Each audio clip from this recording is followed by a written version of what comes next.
vamos ter uma peça de teatro agora,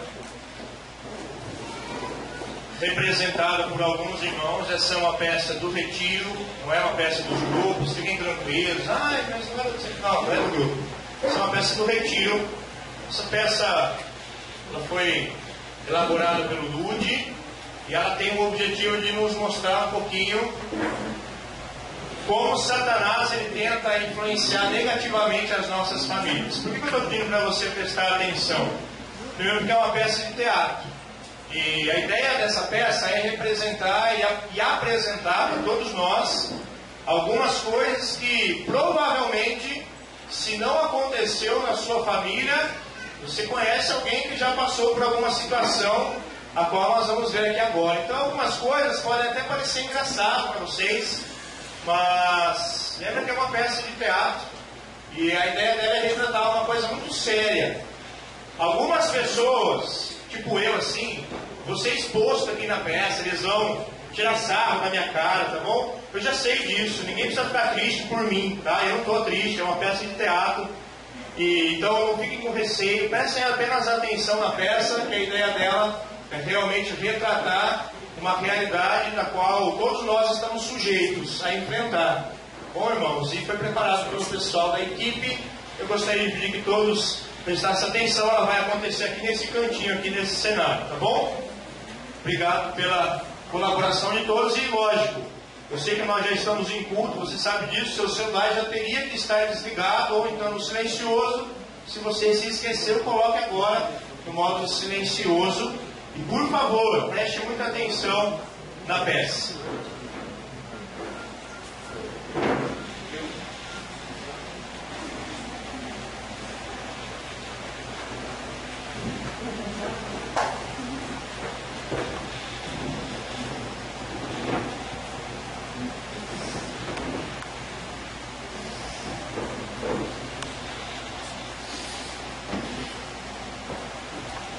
Bem, desde aquele dia muito antigo, em que Lúcifer, príncipe dos demônios, caiu dos céus como relâmpago, nós temos chamado ele de vários nomes. Satanás, o mais comum, Baal, Belial, Beelzebul, a serpente, o dragão, o acusador. São muitos. Mas, particularmente, tem um que eu prefiro. Diabo. Diabo. Faz mais sentido quando a gente descobre o sentido da palavra. Na língua dos gregos, diabolos significa aquele que causa divisão, jogando uma coisa no meio. Calma que eu vou explicar melhor, vou deixar mais claro para você. Pense uma tropa, imagina uma tropa, corajosa e unida, vindo para a batalha. Diabolos seria aquele que jogaria uma pedra grande no meio da tropa. A tropa então ia se dividir, dispersar, iam ficar confusos e vulneráveis e facilmente escravizados. Esse é o ministério de Satanás, o diabo. É isso que ele tem feito e essa tem sido uma das suas principais missões.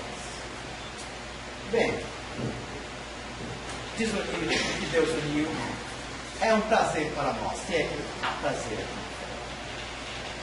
Eu, como tentador profissional de ofício, estou já nessa casa abençoada, digamos, no domingo, o dia do Senhor, para começar meu serviço. Mas deixa eu parar de falar, porque, pelo que eu vejo, a mãe já está chegando. Essa é a mãe. Ela tem um nome, acredito, mas todo mundo a chama de mãe. Ela não liga, não se preocupe, ela não liga. Ela ama. Eu acho que é por gostar tanto de ser mãe que ela acaba amando seus filhos, digamos, um pouco demais. Gostaria de levar o crédito por esse excesso de bom sentimento, mas infelizmente não seria verdade.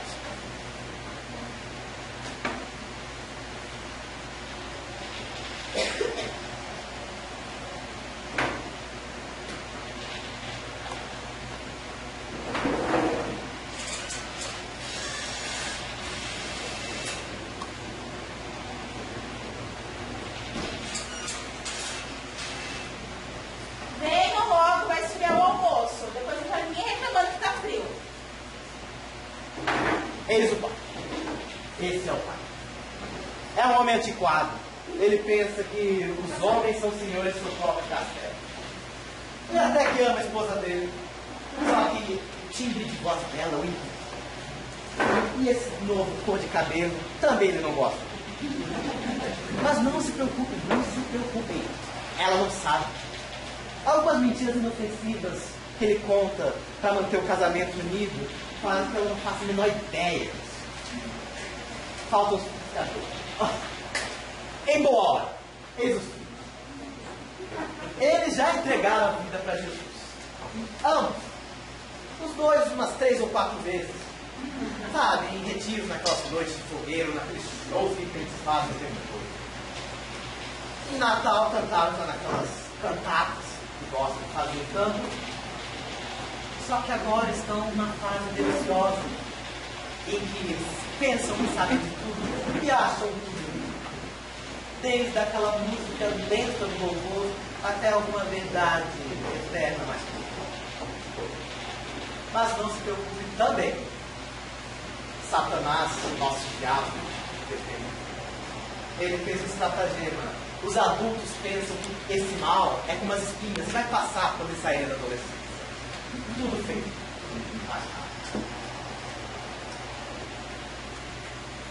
Juliana, desligue esse celular, por favor. Bastante, pai. Hashtag pai mata. Você vai deixar ela falar assim com você? Juliana, dá aqui o celular. Meu Deus. Daqui. Esse homem vai acabar machucando essa menina. Faça alguma coisa. Gilson, calma. Foi só uma brincadeirinha. Não vai falar nada? Fala conversar. Pai, provou uma coisa pra você. Próxima vez que o Lauro vier aí na igreja, você levanta a mão, começa a chorar, fala que você vai lá pra uma aldeia de ímpio lá isolado, já que você odeia tanto o celular, lá pelo menos eles fazem sinal de fumaça, sei lá. Você sente em casa lá. Com quem que você pensa que você está falando? Você esqueceu que eu sou seu pai? Júnior, eu quero respeito, Júnior. Calma, gente. Gente, vamos ficar calmos. Gilson, cara, tira essa do seu coração. Calma. Júlia, larga o celular. Vamos almoçar agora. O Júnior, ele é tão inteligente, tão bonito. Pensa 2 vezes antes de falar alguma coisa, tá bom? Tá. Vamos orar? Boa ideia, boa ideia. É. Vamos lá. Dê a mão para sua irmã.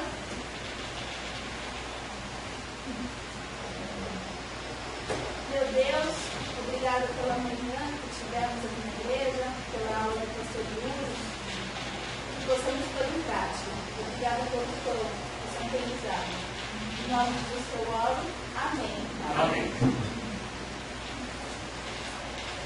Eu vi que o pastor Lino chamou você depois da DVD, eu queria. Ele queria, nada demais, né? Coisa que tem que se envolver mais com a igreja e tal, sabe? Sabe uma coisa? Você não sabe o que ele inventou agora. O que ele inventou? Ele inventou de me convidar para o Ministério dos Adolescentes. Que legal! Legal? Olha, eu acho que ele quer, sei lá, que eu dê um exemplo de homem para aqueles garotos lá. Júnior, eu perdi alguma piada? Não, só uma coisa que eu lembrei. Não tem nada a ver com você não. E aí, você vai aceitar? O que você acha? Eu andei pensando. Eu acho que é fria, viu? Eu acho que eu não vou aceitar não. Por quê? Trabalho a semana inteira, eu tenho tempo para alguma coisa? O tempo que eu tenho de sobra, eu quero me divertir, quero ter um lazer, alguma coisa. E outra coisa, para mim, pastor é para pregar a palavra de Deus, fazer ceia, orar pela vida dos outros, nada de ficar se metendo na vida dos outros, isso é mania do pastor. Concordo com você. Se eles fizessem o serviço dele, aquilo que eles ganham, né? Serra Negra teria sido ganha 2 vezes, quer dizer, até 3 com Jesus. Quer? Você quer? Coisa boa. Ai, filho, esqueci de comprar. Só tem suco de uva. Está parecendo até a ceia. O sangue de Jesus tem poder. Ô, garoto, mais respeito lá. ajuda muito. Muito. Então, desculpa, o sangue de Jesus não tem poder. Vamos continuar. Você está defendendo muito esse moleque. Onde você aprendeu essas coisas? Calma, ele é só um adolescente, está crescendo. Ah, que lindo. Está defendendo muito, está mimando muito ele. Mãe, por que a luz está amarela assim? Ah, mas isso viu bonito? Eu coloquei açafrão. Ah, horrível. Será que essa velha não sabe que você não gosta de arroz amarelo? Olha, além de todo empelotado, está amarelo ainda. Horrível. Júnior, respeita a sua mãe. O pastor Yuri não tem ensinado lá que você tem que respeitar seus pais? Ah, ele ensina. Mas como você mesmo disse, o pastor não é para ficar se intrometendo na vida dos outros. Calma, que isso? Já deu, Júnior. Mamãe vai fazer um arroz branco para você. Não vai levantar daí. Senta. Senta agora. E você vai comer toda essa comida. Até ficar limpinho esse prato aí. Você para de mimar ele. Sim, capitão Nascimento. Mas ainda tem aqui o sangue de Jesus que vai me ajudar a digerir essa cororófila. Eu vou falar com o pastor Charles. Eu vou falar com ele hoje à noite. Fala, ele vai gostar. Pelo menos alguém prestou atenção na ceia, né? Não é chata essa trilha sonora de discussão? Ouça um pouco de música.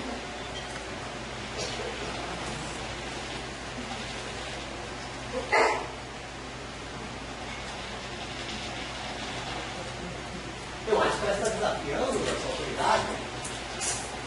Ô Julia, dá pra tirar o fone? Talvez um pouco mais de ênfase. Júlia, tira esse fone!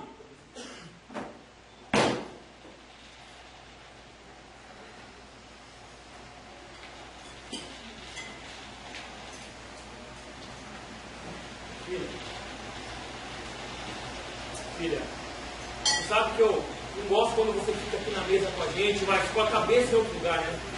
É melhor estar com a cabeça em outro lugar do que vocês só ficam discutindo. Outro lugar mesmo, né? Olha os papos nossos com esse tal de Gabriel aí. Me parece que a sua menina sorriu.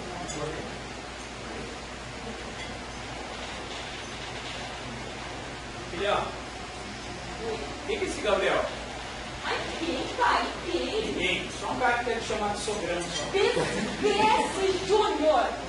É um amigo, pai. Eu conheci ele no congresso no passado. Amigo? Olha, Aquele que estava no retiro no ano passado? Isso. Ele foi amigo amigo. mentira. Ah, eu acho que eu sei quem é. Aquele de piercing do nariz ou com a tatuagem no pescoço?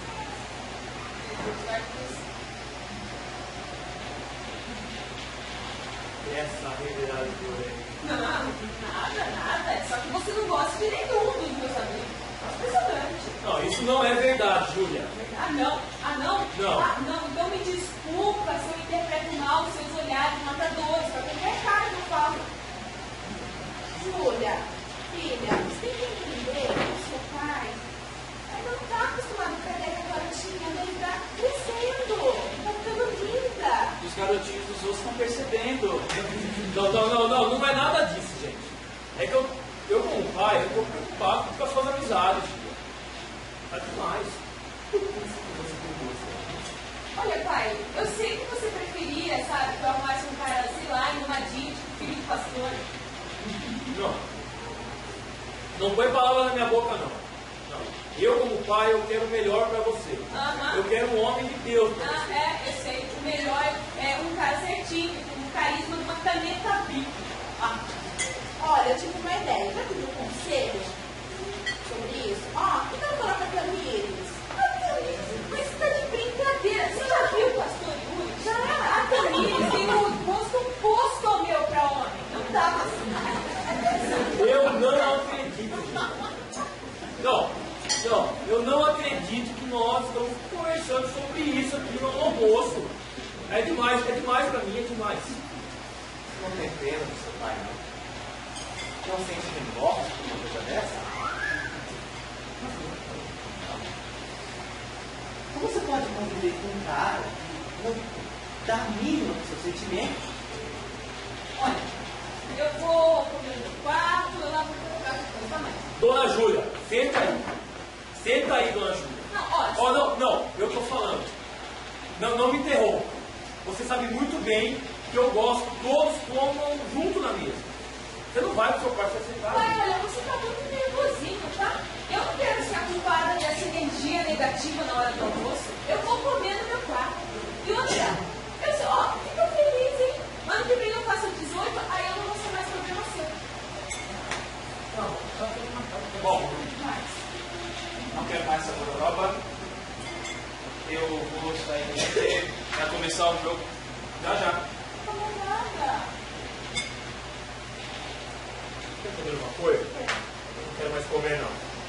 Perdi a minha fome. Eu vou ver o jogo com o Júnior lá, porque afinal, eu também preciso de lazer, né? Só trabalho nessa casa, só trabalho, não faço nada. Bom, deixa aí pro meu lazer, né? Lavar a louça.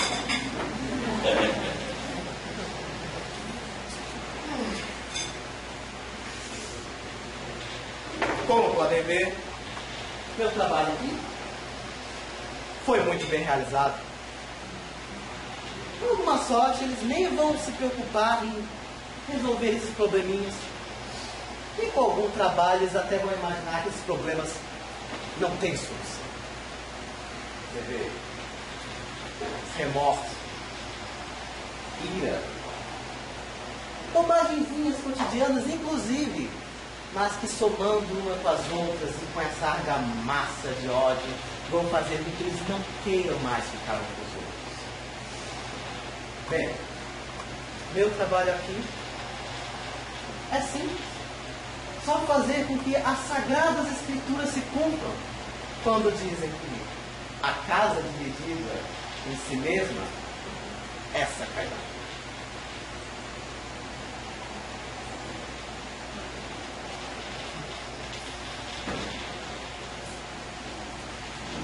Pessoal, como da tua casa, como da sua família? A ideia dessa dramatização é levar essa reflexão. Nós cremos que todo ser humano tem um inimigo. A palavra de Deus, ela apresenta para nós que existe uma pessoa, existe um ser pensante, que tem personalidade, possui intelecto, emoções e vontade, e ele hoje está ativamente querendo destruir a sua família. A palavra de Deus afirma que essa pessoa existe, o nome dela é Satanás. Nós sabemos que ele tem feito de tudo. Ele tem usado todas as suas forças, tem usado todos os seus muitos anos de experiência para promover mudanças nessa sociedade, mudanças no trabalho, mudanças na política, mudanças na economia, mudanças na família, para que cada vez mais aquilo que parece ser de Deus, aquilo que parece ser Deus, seja destruído. Essa pessoa é Satanás. Nós não podemos achar que a gente está aqui num ambiente legal, junto com irmãos que nós amamos, com pessoas que nos querem bem.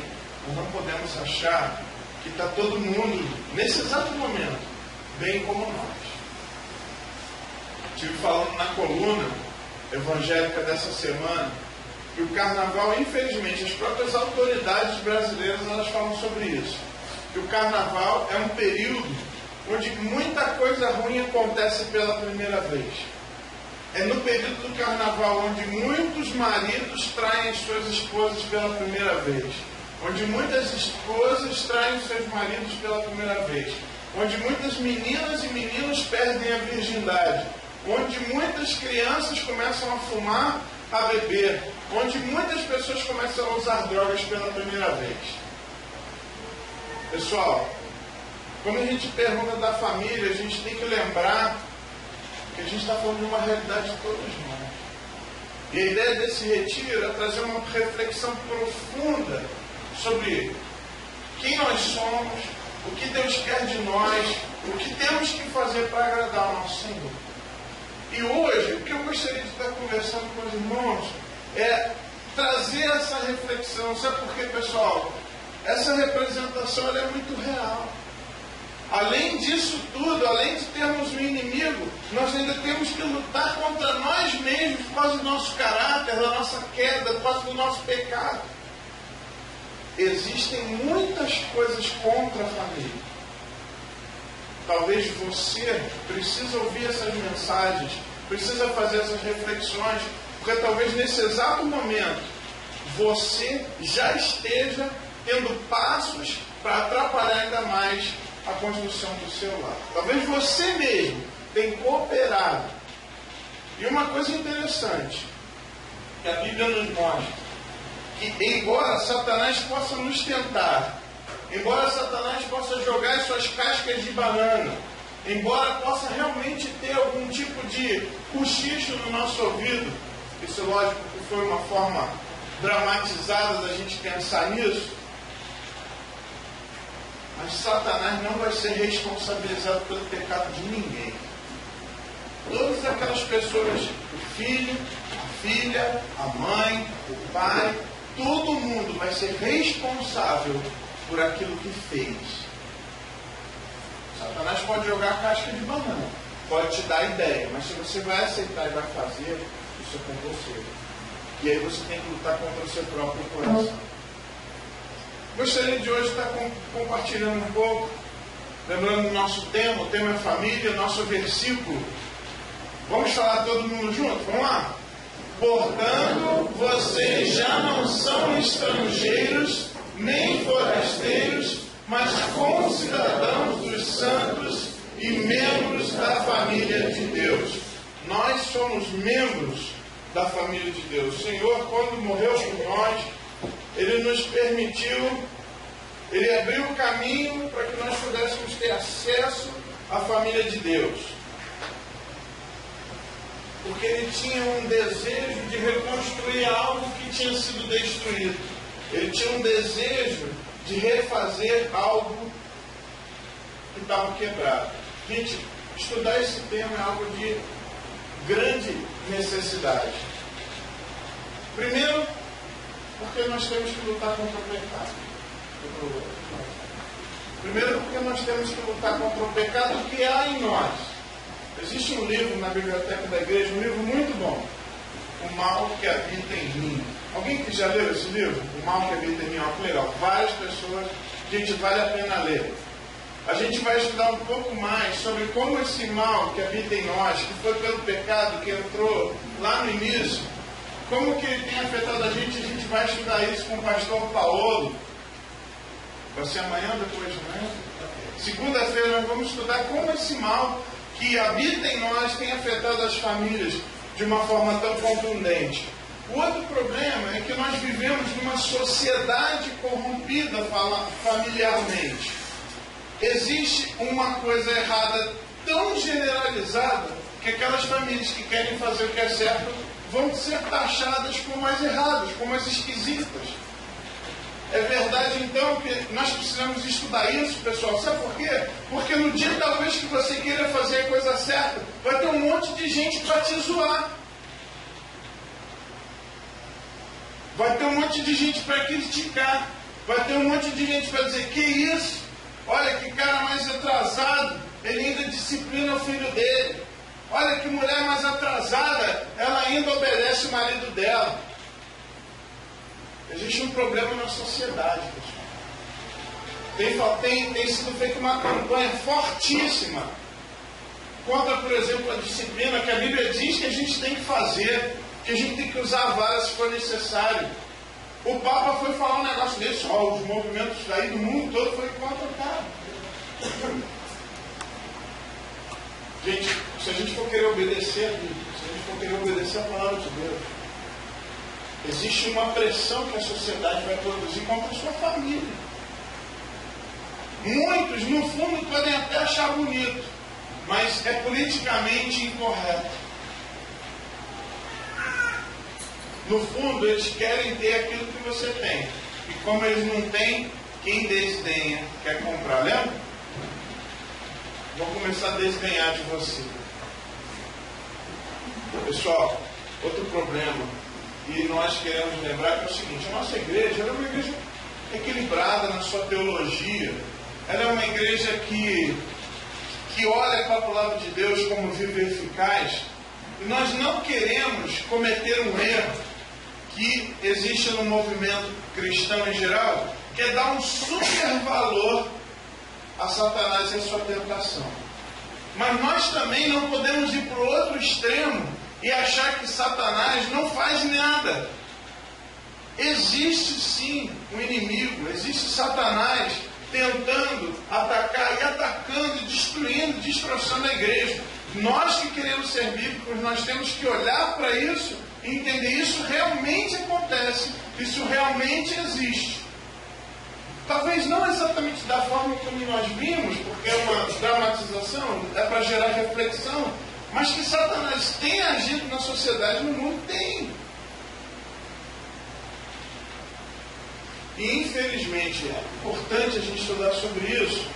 Há uma necessidade, porque até mesmo dentro do meio cristão, muitas igrejas, muitas comunidades estão errando na sua abordagem em relação à família. Eles estão deixando que outros conceitos mundanos ou seculares, entrem dentro das igrejas, entrem dentro dos púlpitos, sejam transmitidos para as ovelhas. E as pessoas, elas têm um negócio meio subbíblico, subcristão, aplicando-se às suas famílias.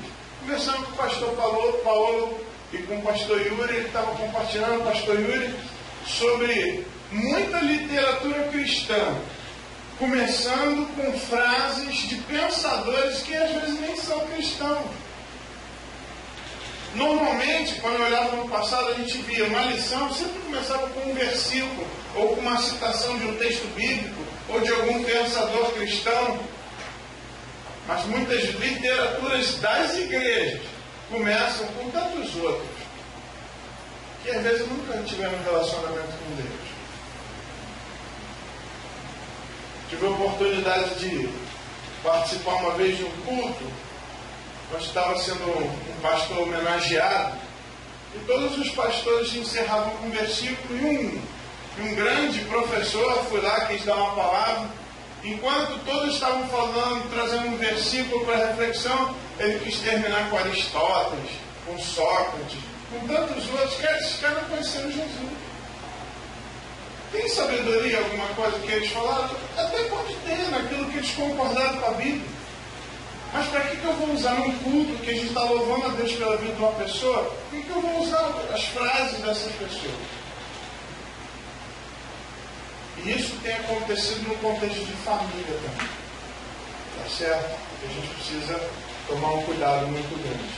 Dentro disso, eu fiquei pensando qual seria o ponto inicial para a gente começar a estudar sobre a família.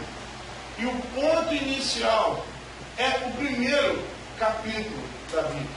É o início de tudo. O primeiro livro, o livro de Gênesis. Porque lá a gente vai estudar uma coisa que é muito importante. Nós vamos estudar qual é o propósito de Deus para a família. Deus, quando fez a família, assim como quando ele fez qualquer coisa, tinha um propósito. Tudo que Deus faz, tudo que Deus fez, tem um propósito. E quando Deus criou a família, ele tinha um propósito. E esse propósito, ele é revelado no próprio escrito. Ele é demonstrado claramente na própria passagem, onde nós podemos observar a criação. Eu vou pedir para que você abra a sua Bíblia, lá em Gênesis, no capítulo 1. Mas eu gostaria, pessoal, que durante esses dias nós pudéssemos estar fazendo uma reflexão muito profunda sobre as nossas famílias. Uma coisa que me marcou muito lá, após a graduação que eu fiz em aconselhamento bíblico, foi quando nós estávamos estudando sobre bulimia, anorexia, homossexualidade, quando a gente estava estudando alguns casos de suicídio, quando a gente estava estudando uma série de porcarias. Cara, quando você vai ouvindo o histórico das pessoas que estão com esse problema, você vai ver uma família destroçada.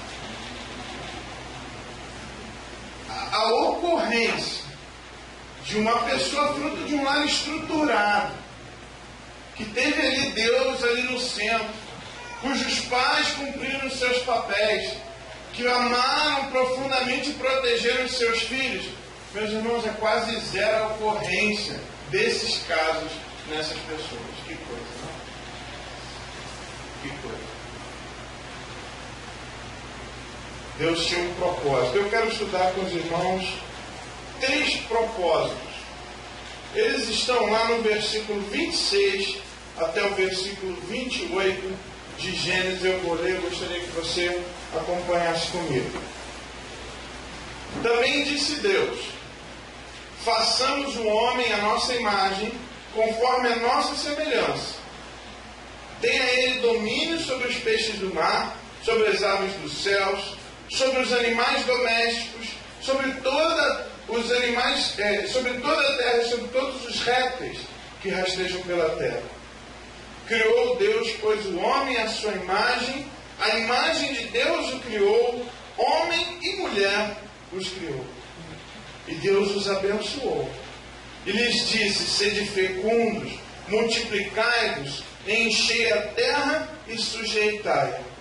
Dominai sobre os peixes do mar, sobre as aves dos céus e sobre todo animal que rasteja pela terra. Pessoal, nesses dias,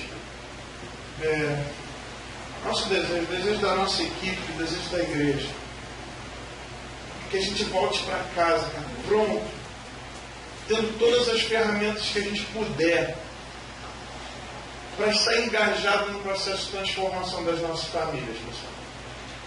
E eu quero colocar até um desafio maior. Eu gostaria que você estivesse engajado não apenas no processo de transformação da sua família, mas das outras famílias que você tem contato. Que você não estivesse engajado apenas em querer fazer com que a sua família se tornasse melhor, mas que você tivesse um desejo genuíno e verdadeiro de ajudar outras famílias a se tornarem melhor. Vamos orar? Vamos prosseguir? Eu peço para que você baixe sua cabeça, feche seus olhos. Diga para o Senhor: Senhor, fala comigo durante esses dias. Senhor, eu preciso ouvir do Senhor. Eu quero ser um elemento importante na minha família. Senhor, me ajuda. Coloque isso para o Senhor nessa hora. Senhor, eu abro o meu coração. Abra a minha cabeça. Eu quero ouvir o Senhor.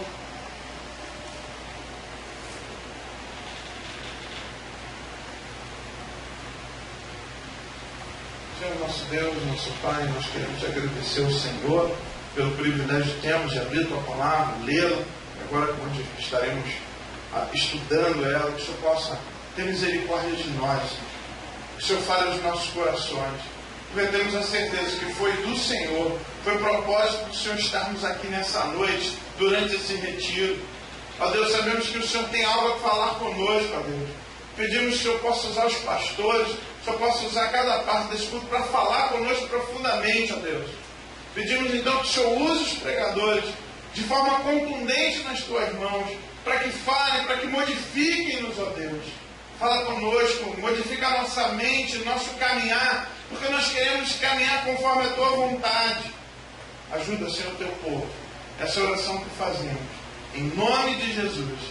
Amém. Pessoal, 3 propósitos aí de Deus para a família. Eu gostaria que você memorizasse, são 3 palavras, tá bom? Primeiro propósito, Deus, quando criou o ser humano, nós vamos olhar com mais calma rapidamente hoje por isso. Deus criou a família para refletir a imagem de Deus. A primeira palavra é a palavra refletir. Qual que é a primeira palavra? É a palavra refletir. Quando Deus criou o homem, criou o ser humano para que pudesse refletir a imagem de Deus. Segundo propósito, quando Deus criou o homem com a capacidade para que pudesse reproduzir a imagem de Deus. Qual que é a segunda palavra? A segunda palavra é reproduzir. Qual que é a primeira? Refletir. Qual a segunda? Reproduzir. E a terceira? Deus criou o ser humano nesse mundo tão bonito que Ele criou, para que o seu ser humano representasse, para representar a imagem de Deus na terra. Então a terceira palavra é representar. Qual é a terceira palavra? Representar. Então a primeira é refletir, a segunda é reproduzir, a terceira é representar. Agora todo mundo junto, qual que é a primeira? Refletir. Segunda, reproduzir. Terceira, representar. Quando Deus criou o ser humano, Ele queria que quando as pessoas no mundo todo olhassem, vissem imagens de Deus sobre a terra. Ele queria que a sua glória, o seu poder, a sua majestade, a sua sabedoria, a sua bondade e santidade fosse por todo mundo refletido ali nas pessoas. Nós somos imagem de Deus. Mas Ele não queria só que tivesse 2 representantes dele. Ele não queria apenas que houvesse em toda a terra. E quando a gente ouve, eu acordei de manhã, não sei se você teve o privilégio de olhar ali o vale, com a nuvem lá embaixo. A gente tem espaço a dessa, né? Deus não queria que o mundo todo só tivesse 2 imagens dele. Deus queria que essas imagens se reproduzissem e enchessem a terra. Por isso que Ele fala, sede fecundos, encham a terra, reproduzam a minha imagem, para que as pessoas, onde quer que elas pudessem ir, em todo esse mundo, pudessem ver ali, representado, pudessem ver ali, refletida a glória de Deus. Deus então, Ele não quis só refletir, mas Ele quis que o homem reproduzisse a imagem de Deus. E que onde o homem estivesse, ele exercesse o seu domínio ali, a sua autoridade, a sua sabedoria fosse manifestada nas suas obras, nas obras dos seres humanos ali. Esse era o projeto de Deus, que o homem refletisse, reproduzisse, mas também fosse um administrador, para que ele fosse um representante dele aqui na terra. Pessoal, o texto ele é muito bonito. Quando a gente vê lá o refletir a imagem de Deus, que está lá em Gênesis no capítulo 1, lá no versículo 26, é interessante porque você percebe ali, quando ele fala assim, ó, disse Deus, façamos. Opa, tem alguma coisa interessante aí, né? O que aparece de interessante? Façamos. O que você nota aí? Parece que ele está conversando com alguém. Existe na teologia algumas pessoas dizendo sobre ali ele está usando o pronome de majestade, né? Então é comum que um administrador que seja modesto, ele não diz, olha, eu fiz. Ele usa, nós fizemos. Gente, a ideia é que aqui está claro que Deus está num colóquio, ele está realmente falando, ele está ali conversando. Existe aqui claramente um indício da trindade no texto. Ele está falando, façamos o homem. Agora, é interessante que esse colóquio em relação ao homem não houve parecido antes nas Escrituras. Ele, em momento algum, falou, vamos fazer as montanhas como isso ou como aquilo, vamos fazer os mares assim, vamos fazer os peixes assim, vamos fazer as aves do céu assim. Não, ele dizia, faça, e acontecia. Haja e havia. Não era assim? O homem não, gente. Ele cria o homem de uma forma singular, de uma forma especial. Ele simplesmente cria o homem como ele. Existe uma piadinha que o pessoal faz, né? Que Deus primeiro fez o homem, né? Que era o rascunho, e depois fez a obra final, que foi a mulher, né? Por isso o homem meio bruto, assim, coisa e tal. Se a gente for olhar da teologia, pessoal, quem foi o rascunho do homem? Olha que coisa. O próprio Deus foi o modelo. O próprio Deus. É interessante que ele não fala só que o homem, ser masculino, é a imagem de Deus. Ele fala que homem e mulher os criou a imagem de Deus. Homem e mulher.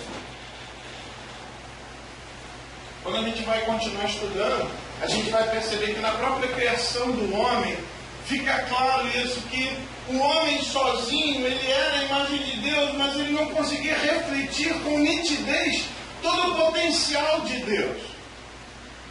Mas ele, junto com a sua esposa, ele podia refletir de uma forma mais precisa vários aspectos da própria Trindade.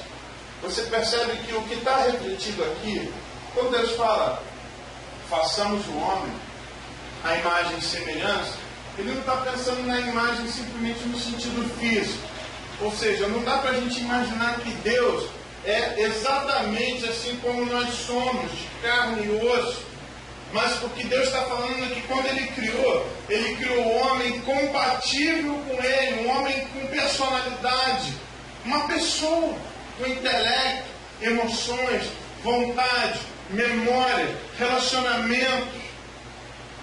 Quando o homem ele é criado dessa forma. E é interessante porque quando Deus já diz, lá no versículo 26, que Ele tenha domínio, isso já é uma demonstração do reflexo de quem Deus é. Porque quem tem domínio? Quem tem domínio sobre o universo, pessoal? Quem tem o domínio último sobre todas as coisas, que é soberano sobre todas as coisas, é o próprio Deus. Então, quando Deus ele passa para o ser humano a capacidade de ser imagem e semelhança dele, já está passando também de uma forma específica a capacidade de decidir, a capacidade de dominar. Isso é reflexo de Deus em nós. Capacidade de administrar, de construir, de guardar a terra, de cultivá-la. Quando nós estudamos isso lá no seminário, foi até interessante, porque quando Deus cria o homem, Ele já dá tarefas para o homem, não é? Ele já queria que o homem fizesse coisas. Aí o professor estava falando, olha, então, tá vendo? Ó, o trabalho existe na Bíblia antes do pecado. O trabalho não é fruto do pecado. Aí um aluno lá em Engraçadinho perguntou, então pode ter trabalho no céu? Pode, o trabalho não é pecado. Ai, não. Que isso, irmão? Vai ter com a formiga ou preguiçoso? Mas você vê que Deus, quando fez o ser humano, Ele fez com a capacidade de imitar, de uma forma pequena, o próprio Deus nas suas qualidades, valores e virtudes. Meu irmão, você sente graça, você sente vontade de rir, você tem humor. Algumas pessoas mais do que outras, né? Com certeza. De onde vem isso? Você, em algum momento, você já parou para pensar na sua vida, nos seus sonhos, nos seus desejos? Você já teve o desejo, sei lá, de pegar um pedaço de papel, ou digitar no computador, ou simplesmente ficar pensando, pô, um dia eu quero ser isso, eu quero ser aquilo outro, pô, estou pensando em estudar. Quem foi que colocou essa capacidade em você de sonhar, de fazer projetos? Quem foi que te deu isso, pessoal? Isso tudo é atributo que Deus comunicou dele para você. Olha que presente. Que presente. Você já sorriu com um pensamento próprio, com um sonho? Aquilo te trouxe alegria? Ou seja, não estava nem pronto ainda, mas só o fato de você pensar naquilo, aquilo já te trouxe algum prazer. Quem te deu essa capacidade, pessoal? De reagir diante de pensamentos. Deus deu isso para a gente. Deus está demonstrando aqui a capacidade dele. E Ele nos deu, Ele nos comunicou isso. Gente, que privilégio nós temos. Ou melhor, que privilégio nós somos. A Bíblia não diz que nenhuma outra criatura no universo foi criada como eu e você. Privilégio, não?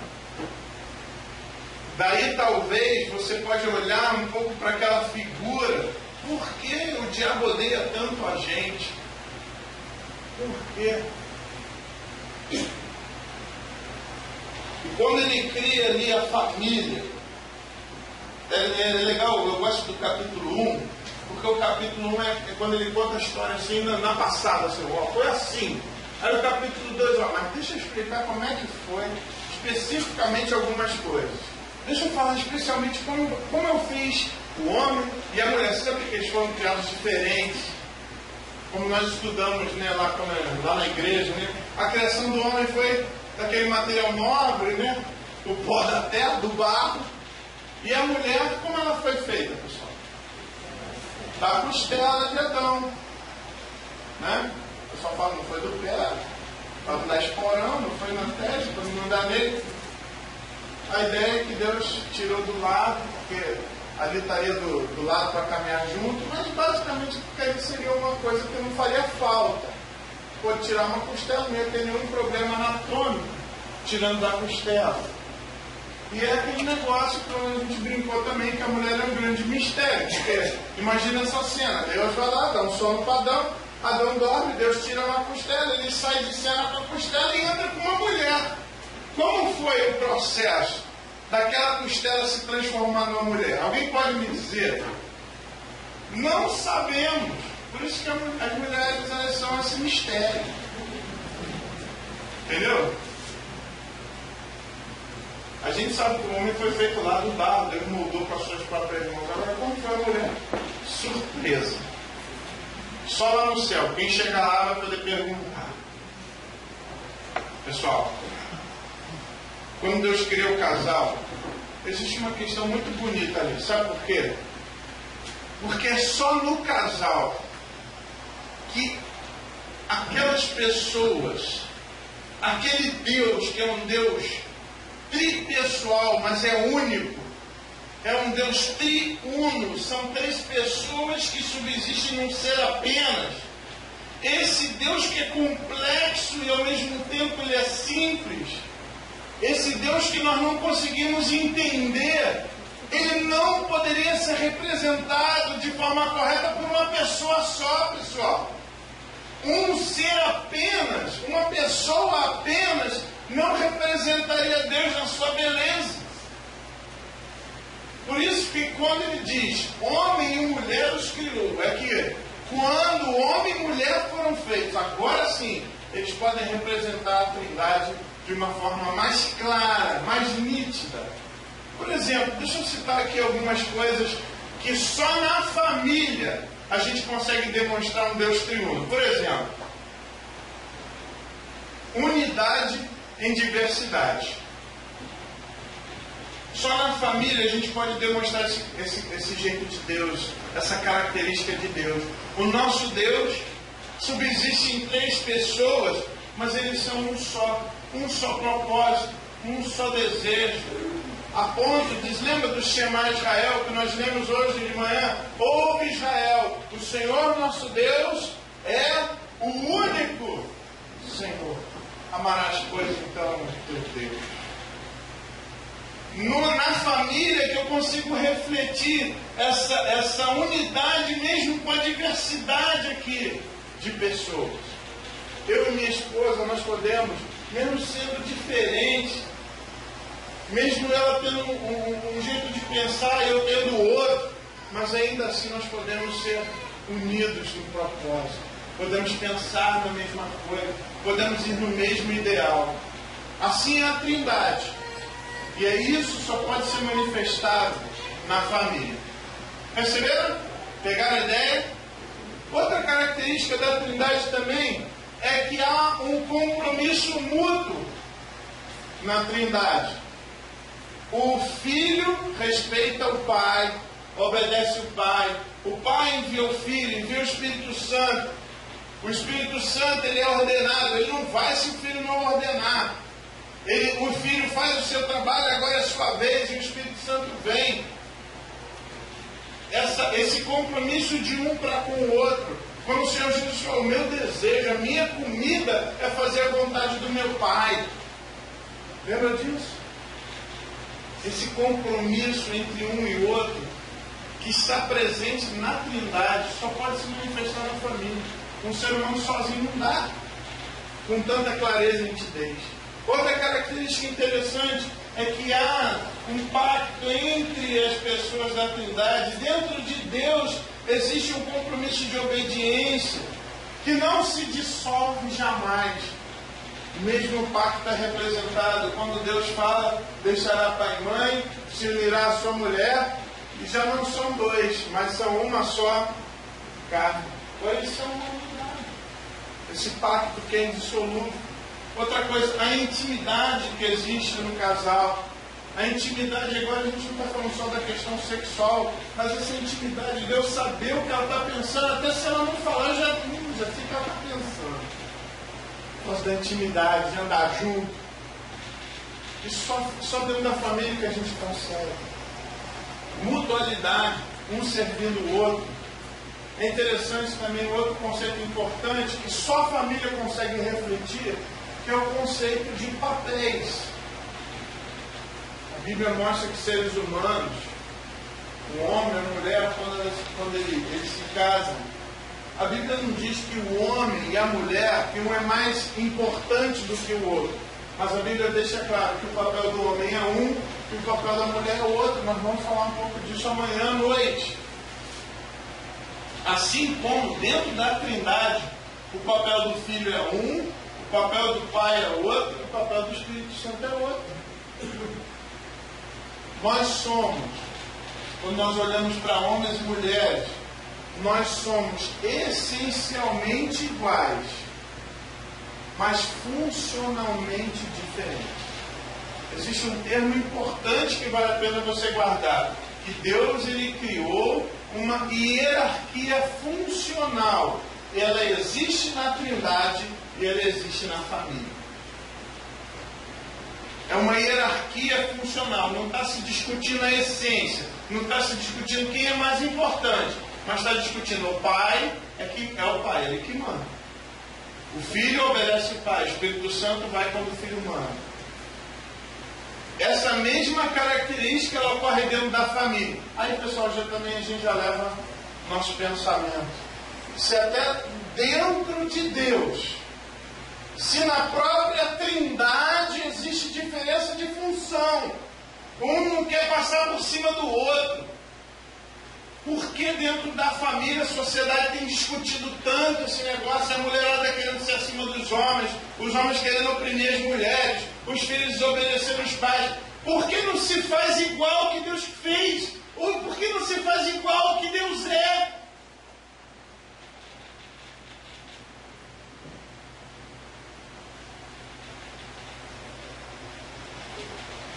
Quando Deus fez, então, o homem, quando Ele fez o homem e a mulher, quando Ele fez a família, era o retrato mais nítido da própria pessoa de Deus. Lembra como Jesus, quando perguntaram para Jesus, nós não conhecemos o Pai, mostra-nos o Pai. Jesus falou o quê? O que Jesus disse? Jesus disse: ué, olha para mim, quem vê a mim, vê o Pai. Se o pecado não tivesse acontecido e viesse um marciano até a Terra e falasse aquela frase que todos conhecem: leve-me ao seu livro. Olha, eu quero conhecer aqui Deus. O que é que o casal poderia dizer para ele? Olha para nós. E você vai conhecer o nosso líder. Olha para nós que você vai saber quem ele é e como ele gostaria que as coisas acontecessem. Gente, olha a beleza do projeto de Deus, pessoal. Olha a beleza de quem você é, de quem eu sou. Olha a beleza do projeto de Deus na sua vida, gente. Olha que nós temos a capacidade de resgatar isso, pessoal. Nós vivemos numa sociedade, pessoal, que isso que vocês acabaram de ouvir hoje, eles não fazem nem ideia. Tem pessoas se arrebentando hoje, sabe por quê? Porque ele tem uma dúvida, ele pergunta para ele mesmo: por que eu existo? De que adianta a minha vida? Para que serve a minha vida? Por que eu estou aqui? Você sabe a resposta. Você já tem mais conhecimento do que bilhões de pessoas. Poxa, isso tem que fazer a gente repensar na nossa vida.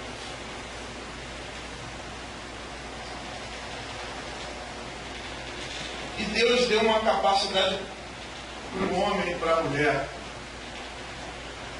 que é mais uma capacidade de Deus para nós.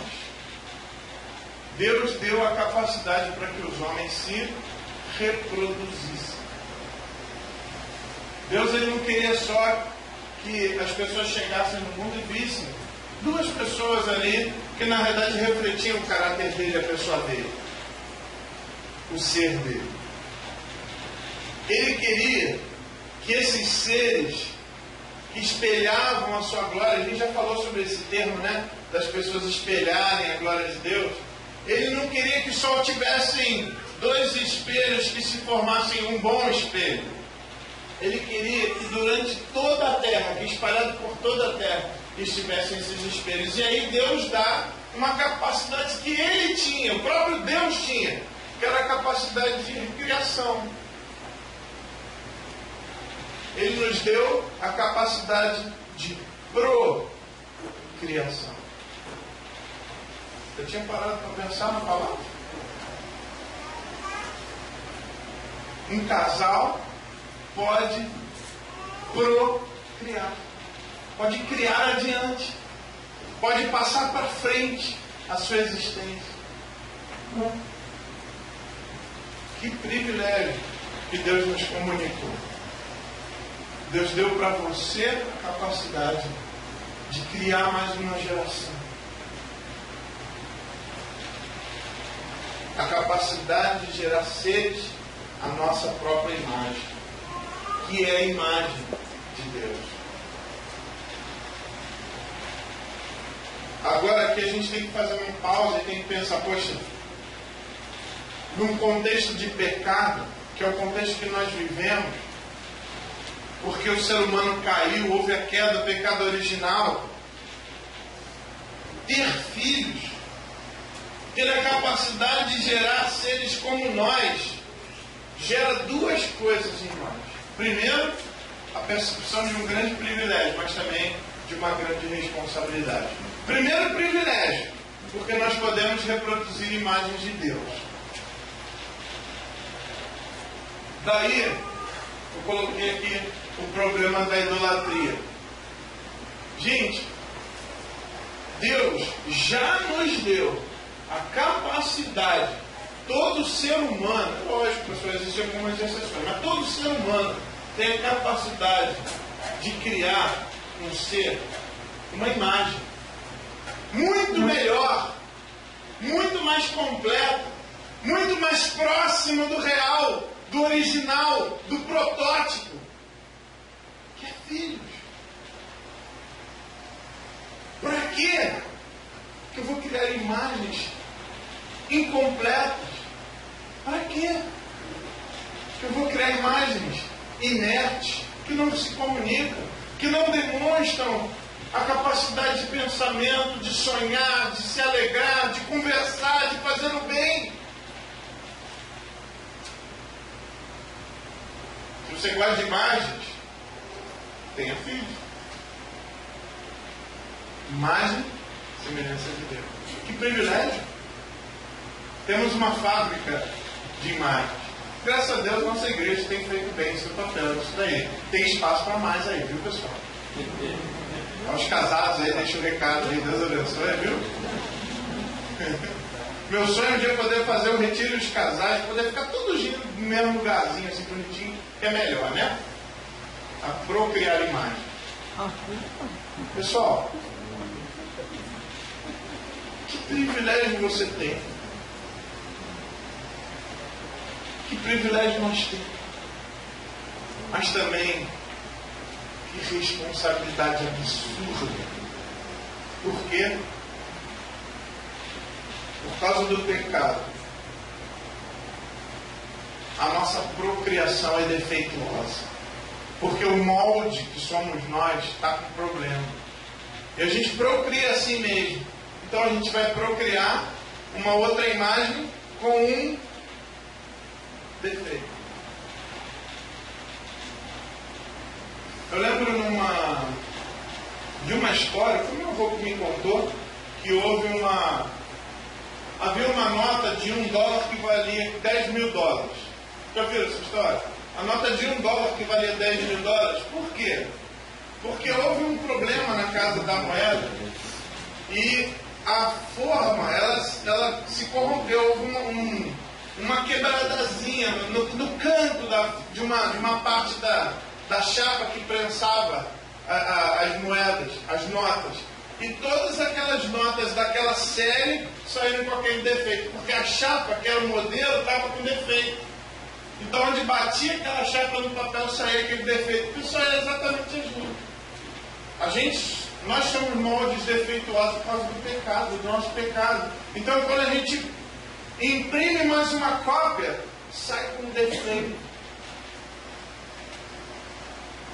Não é à toa que às vezes o pessoal fica perguntando: nossa, a Susan é a cara da Cris. Por fora, né? Por dentro é igual o papai, coitado.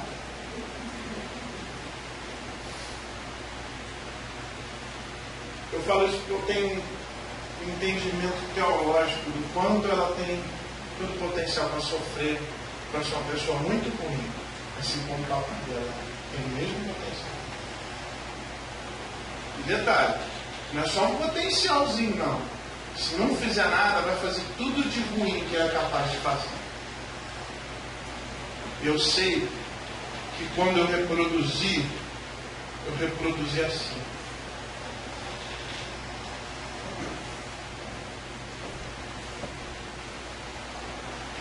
Grande privilégio, mas o pecado embaçou o molde. Então, quando a gente reproduz com uma cópia defeituosa, como nós somos. Isso aqui que está a beleza de Cristo.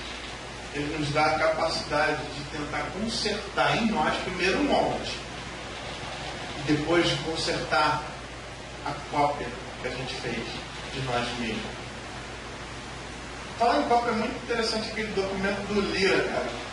Cara, é o Ariel. Aquilo ali foi a clonagem. E é interessante ver que o Ariel tem muito do Lira. Não só na sua imagem, mas por dentro também. Né? Privilégio, mas também uma grande responsabilidade. Deus, então, tinha como propósito fazer pessoas que refletissem a imagem de Deus, reproduzissem a imagem de Deus, mas tem um detalhe muito interessante. Olha aqui no versículo, ele fala no versículo 27, criou Deus, pois o homem, a sua imagem de Deus o criou, homem e mulher os criou. Olha o versículo 28, pessoal. E Deus abençoou, lhes disse: sede fecundos, multiplicai-vos, enchei a terra e sujeitai. De novo. E ele repete de novo: dominai sobre os peixes. Onde está isso antes, pessoal? Que versículo? Que versículo que você leu antes disso? 26, está certo. Ele já tinha dito isso. Por que ele repete isso? Encher a terra, sujeitar e dominar sobre os peixes do mar, sobre os aves do céu, sobre todo animal que rastreja pela terra. Olha, faz isso. Ele repete. Deus não queria apenas que as imagens só estivessem ali se reproduzindo, mas Deus queria que essas imagens interagissem com as outras coisas que foram criadas.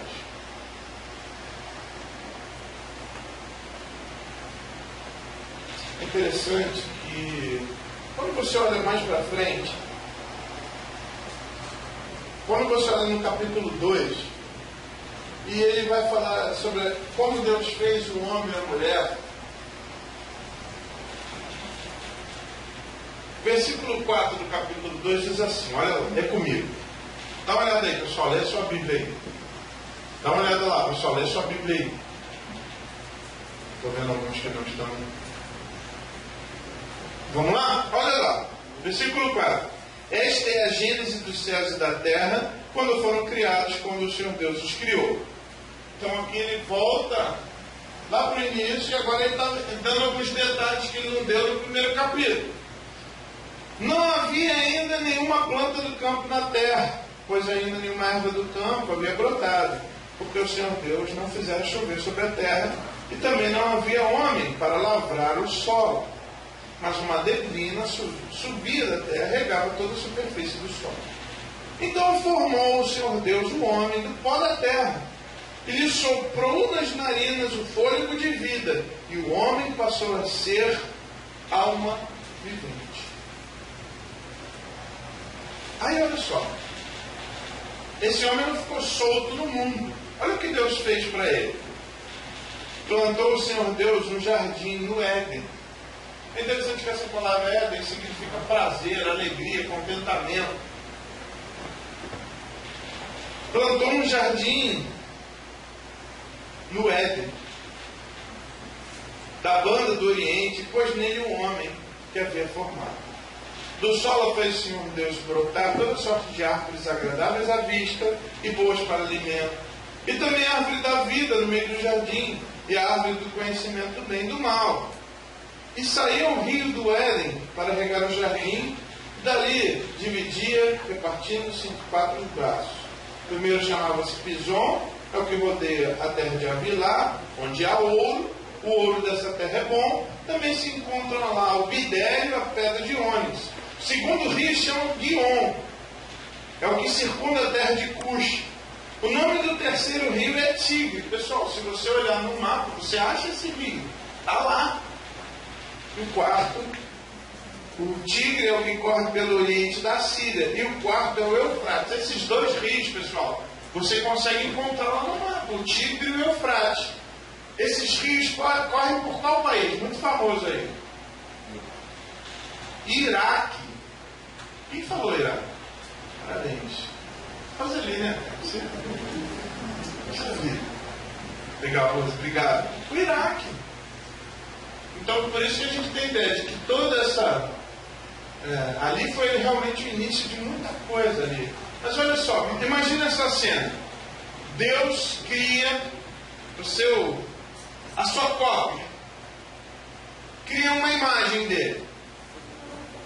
Ele faz um jardim e põe no meio desse jardim a sua imagem.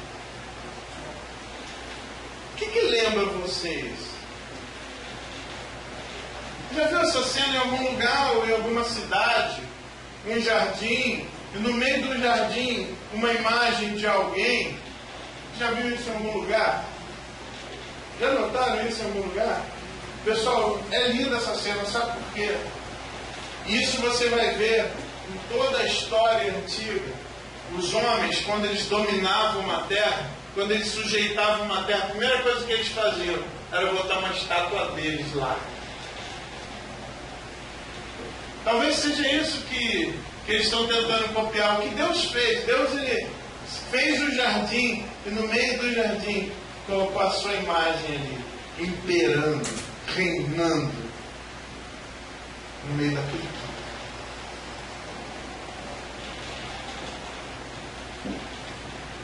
Deus queria que nós fôssemos não só reflexo, não só reproduzíssemos, mas nós representássemos o próprio Senhor aqui nessa terra. Pessoal, graças a Deus, isso a gente vai ver com o pastor Paulo. Só quero dar uma pincelada. O Senhor Jesus Cristo nos traz de volta para podermos continuar e voltar a ser representantes dele aqui na terra. Não só representantes, mas muito mais até do que representantes, sacerdotes.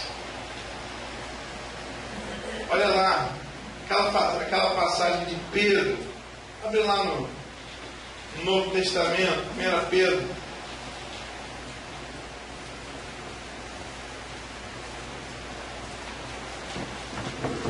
Quando ele diz quem nós somos. 1 Pedro 3,9. Abre lá 1 Pedro 3,9.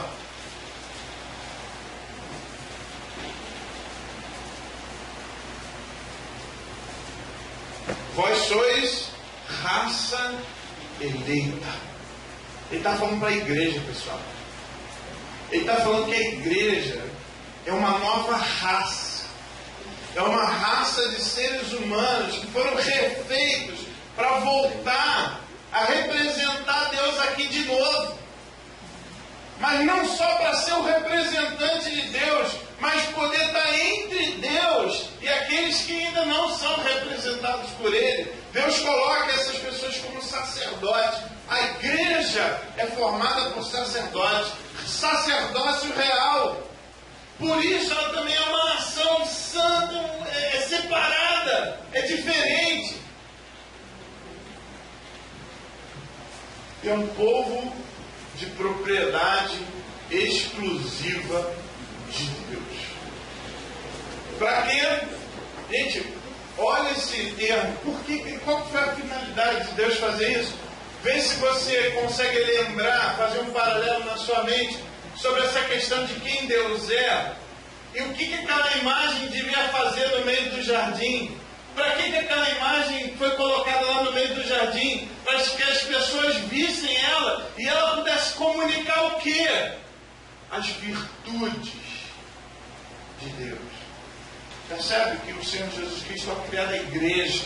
Por isso, pessoal, nosso símbolo tem uma família, mas o que tem atrás da família ali? Olha lá, pessoal. O que tem atrás da família?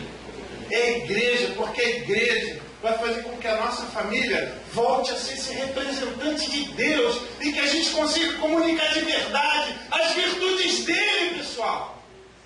Para isso que Deus nos resgata. Por isso que Deus fez o que fez. Para que nós pudéssemos voltar a ser, voltar a cumprir aquele propósito que estava lá em Gênesis. Nunca saiu da cabeça de Deus, pessoal. Nem com o pecado, nem com Satanás. Nunca deixou de ser sonho de Deus. E Ele vai cumprir, e Ele está usando as famílias da igreja para cumprir o propósito dEle. De volta, de novo, de verdade. Nós somos isso, pessoal. Nós fomos chamados para falar para as pessoas, para proclamar as virtudes desse homem, Jesus. Essa virtude de Deus que se fez homem. As virtudes desse que nos chamou das trevas para a sua maravilhosa luz. Gente, o projeto de Deus, de que a imagem dele proclamasse ele, estava lá atrás. Só que agora volta. Pessoal, quanto você quer cumprir esse sonho de Deus? No seu coração, diga: Senhor, eu quero cumprir, Senhor.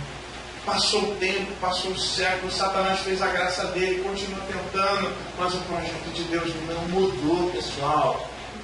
Ele ainda quer que eu e você cumpramos esse projeto, que nós ainda possamos ser representantes de Deus. Eu fico imaginando, imagina, pessoal, Serra Negra, com tantas imagens de Deus. Quanta luz podemos produzir. Não luz que vem de nós, mas a luz que vem de Deus e é refletida através de nós. Quanta luz a gente pode produzir, pessoal. E, pessoal, o mundo está em trevas. E elas estão se tornando cada vez mais densas, especialmente nesses dias. As pessoas se tornando cada vez mais animalescas, cada vez mais violentas, cada vez mais distantes daquele que tinha aquelas virtudes. Eu e você podemos fazer o que o Senhor está sonhando, porque o sonho dele não mudou. Eu queria que você, no seu coração, peço que você feche seus olhos agora. E você diga para o Senhor: Senhor, eu quero, Senhor. Eu quero, Senhor, cumprir esse sonho do Senhor. Eu quero que a minha família reflita isso. Talvez você homem, pode estar falando: Senhor, eu quero ser esse representante do Senhor na minha casa. Talvez você, como mulher, você pode falar: eu quero ser essa auxiliadora na minha casa. Senhor, eu quero fazer o teu sonho se tornar realidade. Senhor, usa a minha vida, usa a minha família. Senhor, eu quero fazer o que o Senhor quer. Diga isso no seu coração para Ele. Ninguém está ouvindo, mas Ele está ouvindo. Senhor, muda meu caráter, muda a minha vida, porque eu quero fazer o seu sonho se tornar realidade, Senhor. Eu quero fazer pelo menos a minha parte. Diga isso no seu coração para Ele. Tenha um tempo solitário agora, só você e Deus. Um tempo de solitude, nem solitário não, porque Deus está com você, está te ouvindo. Tenha um tempo só você e Ele. E diga isso para Ele: Senhor, eu quero ser esse aqui, Senhor. Eu quero que a minha família reflita essa imagem. Tem misericórdia. Senhor, muito obrigado, Deus. Porque o Senhor está dando esse privilégio para a nossa igreja poder rever isso, de uma forma tão clara, olhar o quanto o Senhor tem propósitos para nós. Obrigado, Senhor, porque nós não fomos criados à toa. Ó, Senhor, muito obrigado porque a minha vida tem sentido, a minha vida tem propósito, Senhor. E a vida desses adolescentes, jovens, adultos, homens, mulheres, todos, Senhor, o Senhor tem propósito. Eles não estão aqui de bobeira por acaso, mas o Senhor tem um propósito para cada um deles. Obrigado, Senhor, porque o Senhor nos revelou isso, Senhor. Meu Deus, em nome de Jesus, que cada um de nós possa cumprir a sua parte nesse propósito. Deus, obrigado, Senhor. Continua, Senhor, hoje. Tem misericórdia de nós. Usa, Senhor, essa igreja para que as famílias possam voltar a ser aquilo que o Senhor quer. Usa, Senhor, as famílias para que a igreja seja aquilo que o Senhor quer.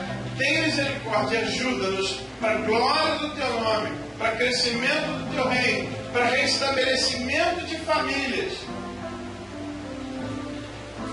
E para que nós possamos estar cada vez mais perto do Senhor. Meu Deus, muito obrigado. Continua conosco. Em nome de Jesus. Amém. Agora eu quero fazer um exercício, rapidinho, para encerrar. Vamos repetir os 3 verbos. Qual é o propósito de Deus? Nós somos para refletir, o segundo, reproduzir, e o terceiro é representar. Então agora você fala aí para a pessoa que está do seu lado, o exercício aí para você gravar, quais são os 3 verbos, tá bom? Fala aí para a pessoa e a pessoa fala para você. Só para você memorizar, tá bom? Se você